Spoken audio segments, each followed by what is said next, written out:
பர்திமேயு சுவிசேஷ ஊழியங்கள் வழங்கும் நற்செய்தி நேரம். தேவ செய்தி பாஸ்டர் ஆர். அகஸ்டின். இந்த நாளில் உங்களோடு நான் பேசி வருகிறேன். மண்ணாசை. மனிதனுக்கு மண்ணாசை இருக்கிற வரைக்கும் ஆசை ஓயவே வாது. ஒரு சின்ன கதை ஒருத்தர் சொன்னார். ஐயா, வேதத்தில் நீங்கள் ஒரு வசனத்தை அடிக்கடி படிச்சிருப்பீங்க, ஆனால் இப்போ சொன்னால் உடனே எடுத்துருவீங்க, இல்லாட்டி இங்கே நான் எடுக்க சொல்கிறேன். மனுஷன் உலகம் முழுவதையும் ஆதாயப்படுத்தினாலும் தன் ஜீவனை நஷ்டப்படுத்தினா அவனுக்கு லாபம் என்ன? எங்க இருக்கு? மத்தேயு 16:26. எடுத்துக்கங்க, எல்லாரும் எடுங்க, சொல்றது கரெக்டா. மத்தேயு 16ஆம் அதிகாரம் 26ஆம் வசனத்தை எல்லாரும் தேடி கையில் எடுப்பீங்களா? அப்படி எல்லாரும் எடுத்து கண்டுபிடிக்கிற வரைக்கும். உலகோர் பொன்னை பகைத்தாலும் உண்மையாய் அன்பு கூறுவாயா, கூட்டாலும் பெருத்தாலும் உங்கள் சிலுவை சுமப்பாயா, உங்கள் சிலுவை சுமப்பாயா. உனக்காக நான் மரித்தேனே, எனக்காக நீ என்ன செய்தாய், உனக்காக நான் மரித்தேனே, எனக்காக நீ என்ன செய்தாய்.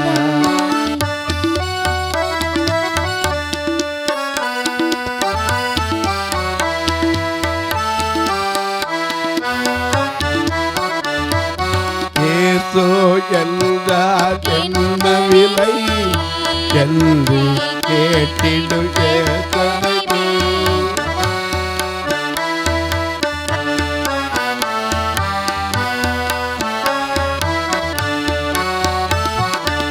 ஏசோ என்றால் என்ன விலை என்று கேட்டிடு ஏசனையே. பிள்ளைகள் ஆப்பம் கேட்கின்றன, ஜீவ அப்பம் கொடுப்பாயா, ஜீவ அப்பம் கொடுப்பாயா. உனக்காக நமது தேனே, எனக்காக நீ என்ன செய்தாய், உனக்காக நமது தேனே, எனக்காக நீ என்ன செய்தாய். எல்லாம் எடுத்திருப்பீங்க. திரும்ப வாசிக்கலாமா? மத்தேயு 16:26 வாசிங்க. மனுஷன் உலகம் முழுவதையும் ஆதாயப்படுத்தி கொண்டாலும், நல்ல கவனிங்க, உலகம் முழுவதும் ஆதாயப்படுத்தி கொண்டாலும் தன் ஜீவனை நஷ்டப்படுத்தினால். எவ்வளவு பெரிய காரியம்! தன் ஜீவனை நஷ்டப்படுத்திட்டா அவனுக்கு லாபம் என்ன? அவனுக்கு என்ன லாபம்? மனுஷன் தன் ஜீவனுக்கு ஈடாக என்னத்தை கொடுப்பான்? ஆண்டவர்கிட்ட கேட்குறேன், ஐயா, உலகம் முழுது ஆதாயப்படுத்திட்டாலும் தன் ஜீவன் அது எவ்வளவு விலையேறப்பட்டது தெரியாது. ஏன்னா அதையே நமக்காக கொடுத்தார். அதனால தான் நம்ம பாடுறோம். என்ன பாடுறோம்? எனக்கா ஜீவன் விட்டவரே, என்னோடு இருக்க எழுந்தவரே, என்னை என்றோ வழி நடத்துவாரே, என்னை சந்திக்க வந்திடுவாரே, என்னை என்றோ வழி நடத்துவாரே, என்னை சந்திக்க வந்திடுவாரே. இயேசு போதுமே, போதுமே, இயேசு போதுமே, போதுமே, எந்த நாளிலுமே என்னை நையிலுமே எந்த வாழ்வினிலே இயேசு போதுமே.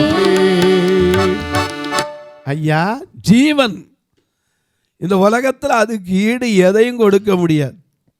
அதனால தான் இங்கே சொல்றாரு, மனுஷன் உலகம் முழுவதும் ஆதாயப்படுத்தலாம். ஏன்னா அவனுக்கு அப்பா வந்தால் கூட போதாதுமா, இன்னும் ஏதாவது இருக்காமா. ஏன்னா இப்போவே சந்திரனில் போய் காலை வச்சு அங்கே என்ன செய்யணும்? பிளாட் போடணும். ஒபேதியா 1:4 சொல்லுகிறது, நீ கழுகை போல உயரே பறந்தாலும் நட்சத்திரங்களுக்கிடையே உன் கூட்டை கட்டினாலும் அவ்விடத்திலிருந்தும் உன்னை விழத்தள்ளுவேன் என்று கர்த்தர் சொல்லுகிறார். மனுஷனுக்கு ஆசை அங்கேயும் கூட ரியல் எஸ்டேட் போட்டுடலான்னு. ஏன்னா முன்காலத்திலே சொன்னால் நிலவுக்கு போவோம், இடம் ஒன்று பார்ப்போம்லாம் சினிமாக்காரன். எனக்கு கண்பானவர்களே, மனுஷ உலகத்தில் இன்னைக்கு 1/3 இந்த பூமி, மீதி 3 என்ன இருக்குது? தண்ணி தான். இதை உலகம் முழுவதும் ஆதாயப்படுத்தினால் தன் ஜீவன் அதை விட விலையேற பெற்றது அது தெரியல அவருக்கு. அதனால தான் இங்கே எழுதியிருக்கார், மனுஷன் உலகம் முழுவதும் ஆதாயப்படுத்தினால் தன் ஜீவனை நஷ்டப்படுத்தினால் அவனுக்கு லாபம் என்ன?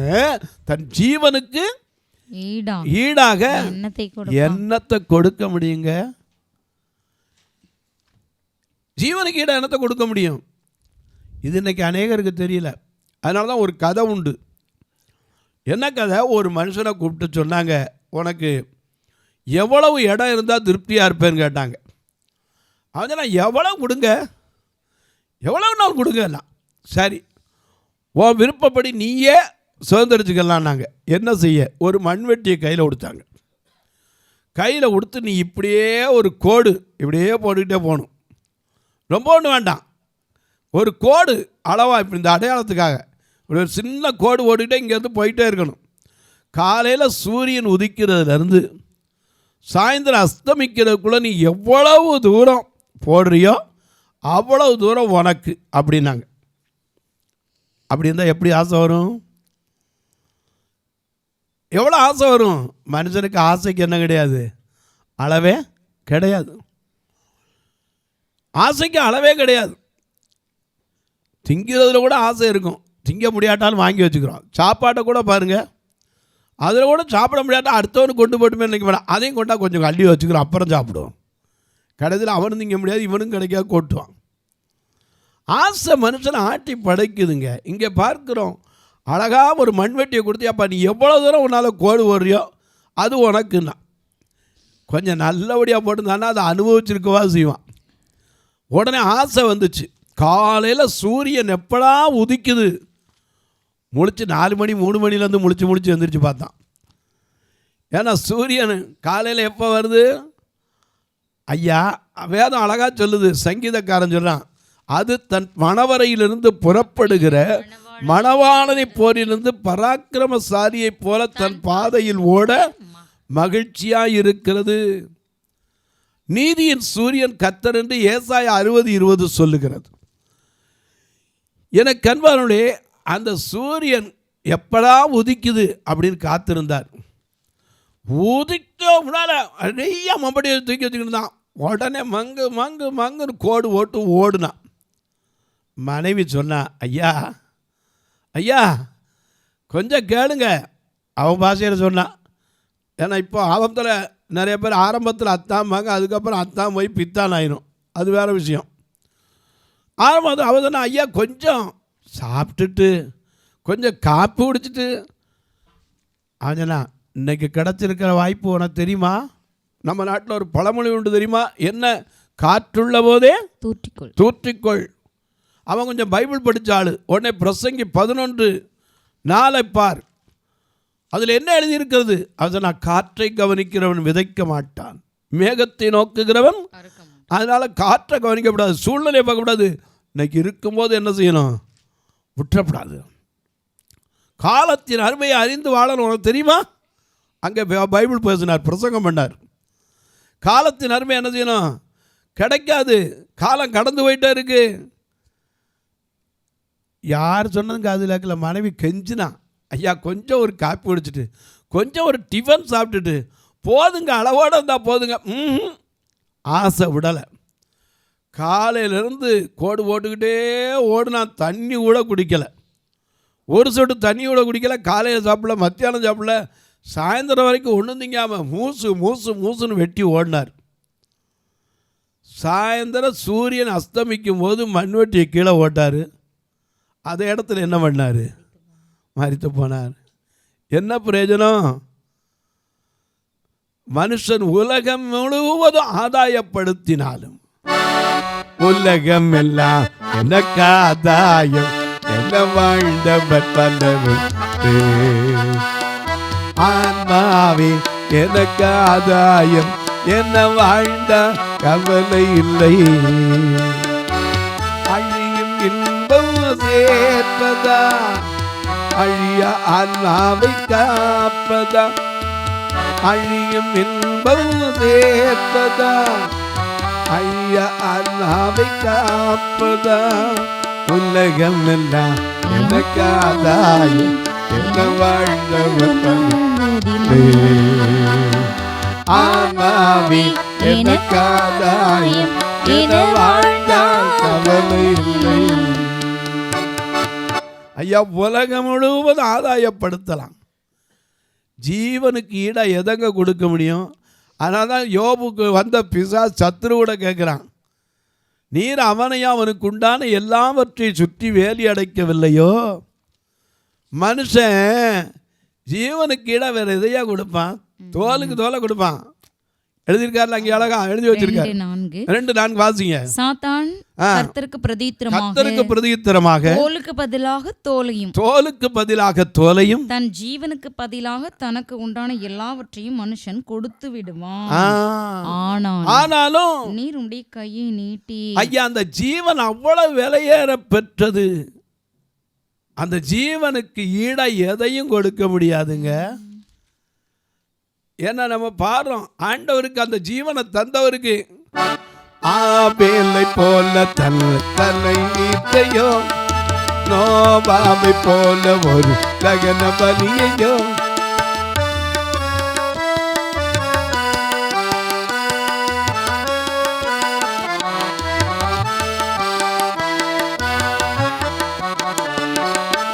ஆபேலை போல ஒரு தலை நீட்டையோ, நோபாவை போல ஒரு தகன பலியையோ, ஆபிரகாமை போல தன் ஒரே மகனையோ, என்ன கொடுப்பேன் நான், என்ன கொடுப்பேன், என்ன கொடுப்பேன் நான், என்ன கொடுப்பேன், என்ன கொடுப்பேன் நான் உனக்கு, என்ன கொடுப்பேன், என்ன கொடுப்பேன் உனக்கு, என்ன கொடுப்பேன்.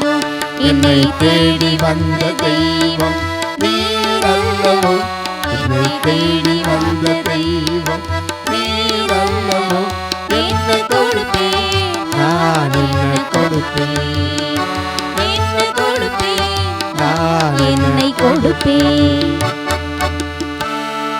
என்னத்தை கொடுக்கிறது? ஜீவனுக்கு ஈடு அதை கொடுக்க முடியும். மனுஷனுக்கு மண் ஆசைனால தன் ஜீவனை இழந்தான். என்ன பிரயோஜனம்? எனக்கு அன்பாலே பொன்னாசை இன்னைக்கு எவ்வளவு சேர்த்து வைக்கிறான், கடைசியில் அதுவே அவனுக்கு ஆபத்தாக முடிஞ்சிருச்சு.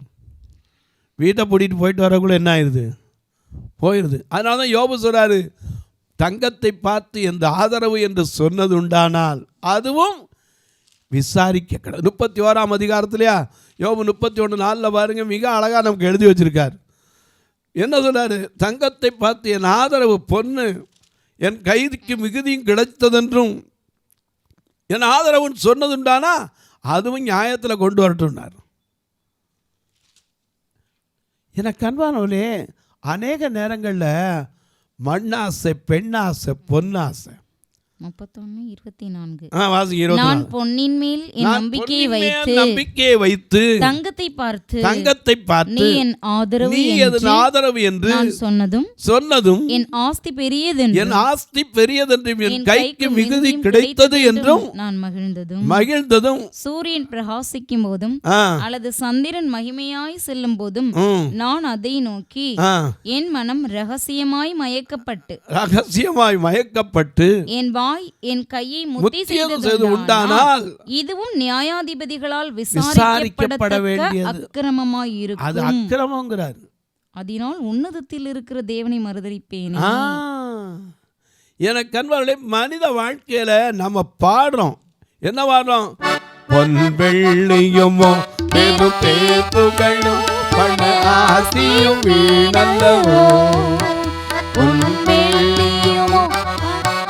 புகழும் பண ஆசையும் வீணல்லவோ, பரலோகத்தின் செல்வமே என்றும் இயேசுவே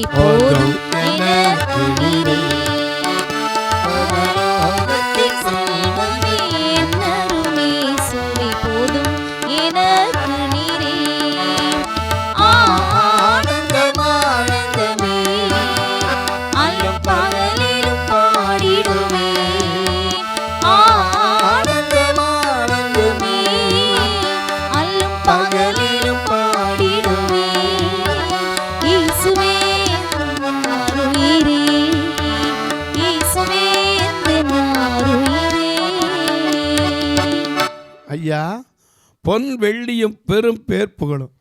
அதனால தான் அது எரேமியா சொல்லும்போது புலம்பல் 4:1 சொல்றாரு, ஐயோ பொன்மங்கி பசும்பொன் மாறி பரிசுத்த நகரத்தின் கற்கள் சகல வீதிகளிலும் கொட்டுண்டு போயிற்றே. ஐயோ தங்கத்துக்கொப்பான சியோன் புத்திரர் குயவன் வேலையான களிமண் மாண்டங்களாய் போனார்களேன்னா. மனிதனுக்கு ஆசை, மண்ணாசை. எவ்வளவு இருந்தாலும் பத்தாது, எவ்வளவு இருந்தாலும் பத்தாது. அடுத்தவன் சேர்த்தாலும் அப்பவும் பத்தாது.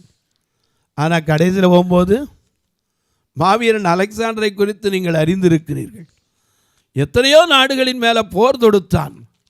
கடைசியில் பெட்டியில் வைக்கும் போதெல்லாம் என் கையை விரித்து வைங்கப்பா, ஒன்றும் கொண்டு வரல, ஒன்றும் கொண்டு போக போகிறதில்ல, இந்த பாருங்க வெறுங்கையா வந்தேன், வெறுங்கையாத்தான் போகிறேன். உலகமெல்லாம் ஆதாயப்படுத்தினான், தன் ஜீவன் எவ்வளவு முக்கியங்கிறது அறியலை. அசோக சக்கரவர்த்தி கலிங்கத்து மேலே படையெடுத்து அநேகரை கொன்று குறித்த போது ஒரே ஒரு தாயினுடைய சொல் தான் அவனுக்கு உணர்த்தியது. கலிங்கத்து மேலே படையெடுத்து கலிங்கத்திலே எல்லாம் எங்கே பார்த்தாலும் போர் குவியல். ஒரு பொணக்கூடத்துக்குள்ள ஒரு தாய் தண்ணினா தண்ணியை கொண்டு வந்து கொடுத்தான். இப்போ அந்த அகால நேரத்தில் உதவி செய்கிற நீ யாருன்னா, சாமராட்ட அசோகனை தண்ணியை தூக்கி எறிஞ்சிட்டு சேர்த்துட்டான். உன் கையில் தண்ணி வாங்கி குடிக்கவா? இத்தனை உயிர்களை கொன்று குடிச்சு மண்ணாசை, உங்கள்கிட்ட தண்ணி குடிக்கிறதோட சாகிறது மேலுன்னா. அதோடு அந்த அசோக சக்கரவர்த்தி மாறினான். நாம் சரித்திரத்தில் படிச்சிருக்கோம், கலிங்க போருக்கு பின்னாடி அசோகனுக்கு வந்த மாற்றம். எங்கே பார்த்தாலும் சரி, ஏன் மாம்சம் சாப்பிட்ற கூட நிப்பாட்டினான். அவன் வயலில் அந்த அது வரைக்கும் இருந்த வாழை தூக்கில ஓட்டான். எனக்கு கண்பானோலே ஒன்றை நாம் அறிந்து கொள்ளணும். ஆசை ஆட்டி படைக்கிறது. முதல்ல மண்ணாசை, பெண்ணாசை, பொன்னாசை எல்லாமே நமக்கு வரும். ஆனால் அதை அனுபவிக்கிற விதமாக அளவோடு இருந்தால் ஆசை, அது ஆசீர்வாதம். அளவுக்கு மிஞ்சினா அது விஷம். யோசேப்புக்கு எல்லாம் இருந்துச்சு, பக்கத்தில் வந்து இந்தா இந்தா இந்தா என்னை அனுபவிச்சுக்கோன்னா. ஆனால் அவன் சொன்னான், தேவன் பார்த்துக்கிட்டு இருக்காரு, யாருமே இல்லைப்பா, நம்ம 2 பேர் தான் இருக்கோம். இல்லை, தேவன் பார்க்கிறார். ஏன்னா இந்த துணிகரமான பாவம் எனக்கு தெரியும், அதுக்கு உடன்பட மாட்டேன். விலகி ஓடினதுனால அவமானம் தான் வந்துச்சு. ஆனால் மேலான இடத்தை கர்த்தர் அவனுக்கு கொடுக்கலையா? இன்றைக்கு சில இனி வரும் பலன் மேல் நோக்கமாக இருக்கமா? யோசேப்புக்கு அடுத்து என்ன வரப்போகுதுன்னு தெரியாது. ஏன்னா சகோதரனை விட்டு வந்தாச்சு, விற்கப்பட்டாச்சு, விலையாயாச்சு, எல்லாத்தையும் இழந்து வந்து இப்போ கடைசியில் அவமானத்தையும் சந்திச்சாச்சு. சிறைச்சாலையில் இருக்கும்போது அவனுக்கு தெரியுமா மேலாக உயர்த்தப்பட போகிறோன்னு. ஆனால் நம்பிக்கை தாங்க காத்திருந்தான். ஏற்ற காலத்தில் அவனை உயர்த்தினார். உயர்த்தும் போது பார்த்தீங்கன்னா உச்ச இடத்துக்கு உயர்த்தினார், உன்னதத்துக்கு உயர்த்தினார். நாம் பாடுறோம்ல, உள்ளத தேவனே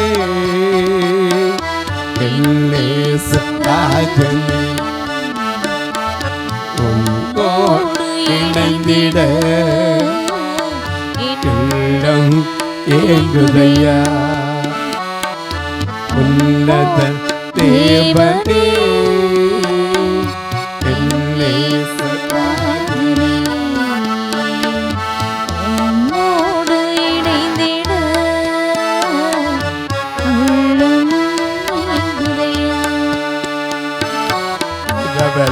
பகலெல்லாம் உமக்காக துடிக்குதையா.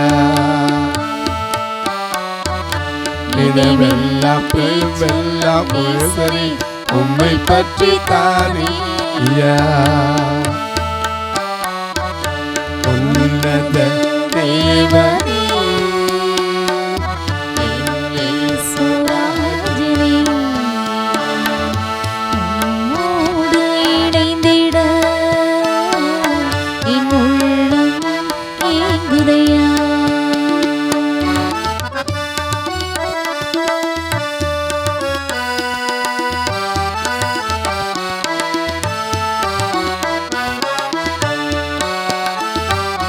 பலவீனம் நீக்கிடும்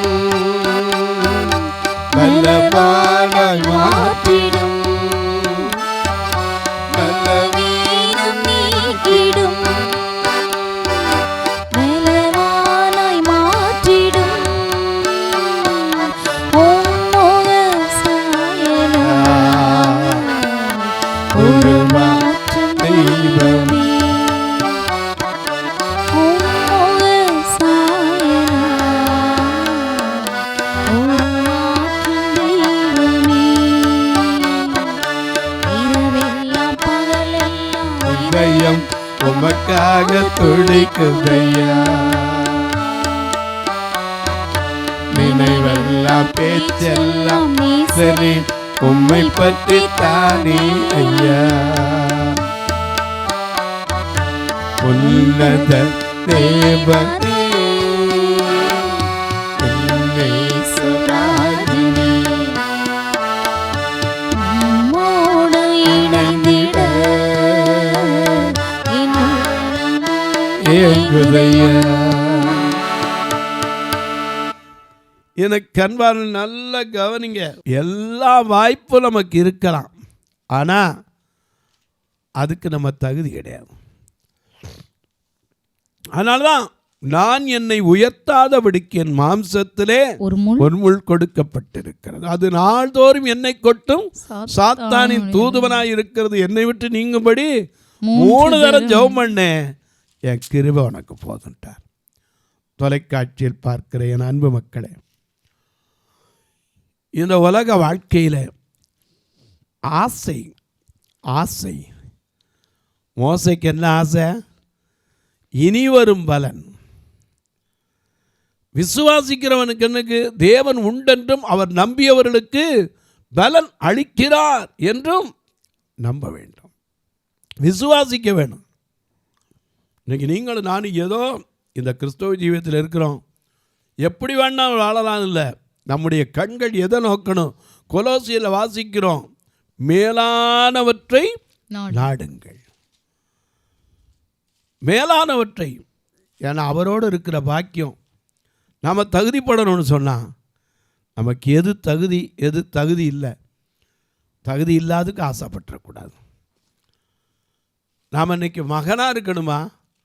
நிறைய காரியத்தை உங்களுக்கு சொன்னேன். கூலிக்காரனாக இருக்கணுமா? அதே போல் ஐயா நாம் அவருக்கு பிள்ளையாகணுமா? ஏதோ ஒரு சம்பளம், பாவத்தின் சம்பளம் மரணத்துக்காக வந்துடுறதா? அல்லது இனி வரக்கூடிய பலன் என்ன தெரிஞ்சிருக்கமா தெரியலையா? எனக்கு அன்பானே, சபையில் எனக்கு தெரிய வேண்டியதுன்னு தெரியுமா? எவ்வளோ பேர் சீட்டிங் கெப்பாசிட்டின்னு இல்லை, எவ்வளோ பேர் சென்டிங் கெப்பாசிட்டி வச்சுருக்கோம், அனுப்பியிருக்கோம். தொலைக்காட்சியில் பார்க்கிறவர்களே, இந்த வார்த்தையை கேட்கிற நீங்களும் ஒரு வார்த்தை இதுக்காக ஜெபம் பண்ணுவீங்களா?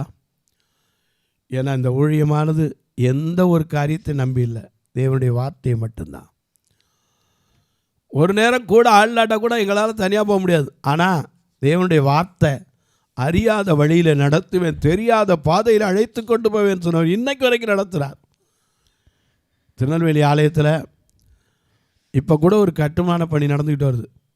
பார்வை இல்லாத பெண்கள் வயதானவங்க தங்குறதுக்கு ஒரு அறை கட்டி வரோம். ஏன்னா அவங்க அநேகர் வந்து இடம் இல்லாமல் ஆண்கள் தங்கியிருக்காங்க, பெண்களுக்கு இடம் கொடுக்கணும். ஏன்னா உலகத்தில் ரெண்டுமே ஈக்குவலாக தான், சமமாக தான் பார்க்கணும். அவங்களுக்கு ஒரு இடம் வைக்கணும். ஆனால் இடம் இருக்குது, கட்டுறதுக்கு இப்போ தான் முயற்சி பண்ணிட்டு வரோம். ஏன்னா பணம் இல்லாத குறை. ஒரு சதுரடி 2300 அவங்களுக்கு எல்லா வசதியும் வச்சு ஒரு 800 சதுரடி 700 சதுரடியாக கட்டணும். ஆண்டவர் எழுப்பணும்னு சொல்லி ஜெபம் பண்ணுங்க. உங்கள் பிறந்த நாள், திருமண நாள் போன்ற நல்ல நாட்களிலே ஒரு நல்ல உணவு கொடுக்க, இவங்களை கூட்டிகிட்டு வர்றதுக்கு. ஏன் ஐயா, எத்தனையோ பேருக்கு நல்ல ட்ரெஸ்ஸு கூட இல்லாமல் இருக்கிறவங்களும் உண்டு. எத்தனையோ பேர் படிக்கிற பிள்ளைகளுக்கு ஐயா எனக்கு அது வேணும் இது வேணும் தேடி வராங்க.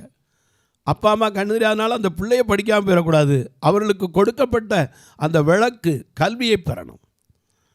இப்படிப்பட்ட அநேக காரியங்கள் உண்டு. நீங்கள் கேட்கலாம், ஐயா நாங்கள் எப்படி இதுக்கு உதவி பண்ணுறது? எனக்கு அன்பானவர்களே, இது 2 நம்பர் வந்துக்கிட்டே இருக்கும், ஜிபே, ஃபோன்பே. இது வழியாக நீங்கள் ஒரு நாள் நிகழ்ச்சியை தாங்கலாம், கட்டுமான பணிக்கு உதவலாம், இந்த பார்வையற்ற மக்களுக்கு நல்ல உணவு கொடுக்க, உடை கொடுக்க, ஊன்றுகோல் கொடுக்க உதவலாம். சபையில் வர்றவங்களுக்கு நல்ல சாப்பாடு கொடுக்க, மாதாந்திர கூட்டங்களுக்கு உதவலாம். அநேக காரியம் உண்டு. நீங்கள் கேட்கலாம், பிரதர் நாங்கள் உதவலாம், எங்களுக்கு பில்லு வைக்கிற வழி உண்டா? அதுக்குன்னா என்கிட்ட கேளுங்க, அதுக்கு தனி நம்பர் இருக்கிறது. அது வழியாக நீங்கள் தொடர்பு கொள்ளலாம்.